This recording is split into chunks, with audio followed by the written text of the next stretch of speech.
Jika kamu memiliki 5 tanda ini, artinya kamu mungkin memiliki trauma masa kecil. Pertama, selalu memikirkan kemungkinan terburuk.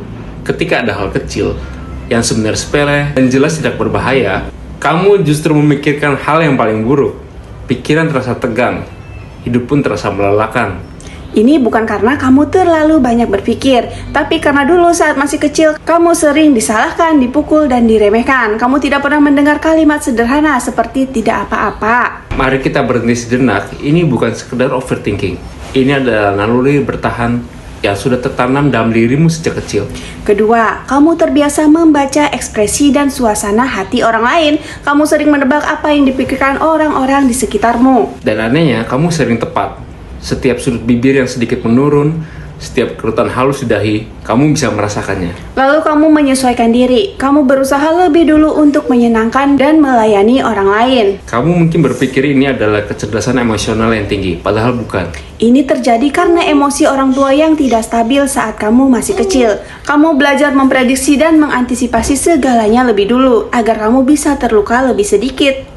Ini bukan karena kamu pintar, tapi karena kamu terpaksa tumbuh dengan kecemasan dan kewaspadaan. Lalu yang ketiga, kamu mudah merasa rendah diri, sensitif, dan curiga. Kamu sering dibandingkan dengan orang lain. Kamu hanya mendapatkan pujian dan kebahagiaan saat menjadi juara. Ketika orang lain memperlakukanmu dengan baik, justru kamu merasa tidak nyaman. Bahkan saat menerima hadiah, kamu ingin mengembalikannya.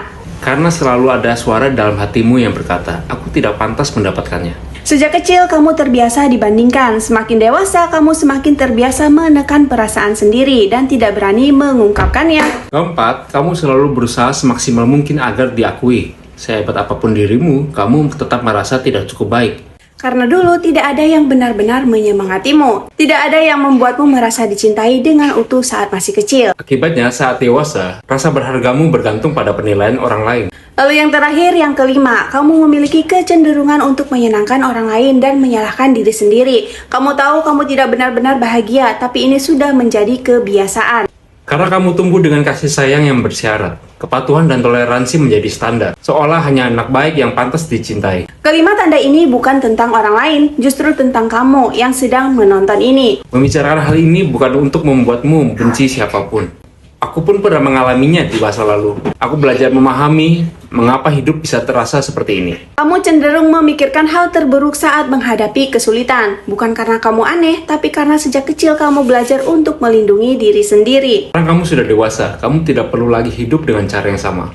Kamu selalu ingin menyenangkan orang lain bukan karena kamu tidak ingin bahagia, tetapi karena dulu itulah satu-satunya cara agar kamu merasa aman. Belajarlah bersikap baik pada dirimu sendiri, jangan terus menyulitkan dirimu. Berhenti menganggap dirimu bodoh, berhenti menyalahkan diri sendiri hanya karena merasa tidak cukup baik. Dulu tidak ada yang melindungimu, tapi sekarang kamu bisa melindungi dirimu sendiri. Jangan biarkan diri menunggu lebih lama lagi. Berdirilah dan berjalanlah mendekat. Genggam tangannya dan katakan padanya untuk sisa hidupmu, aku akan melindungimu.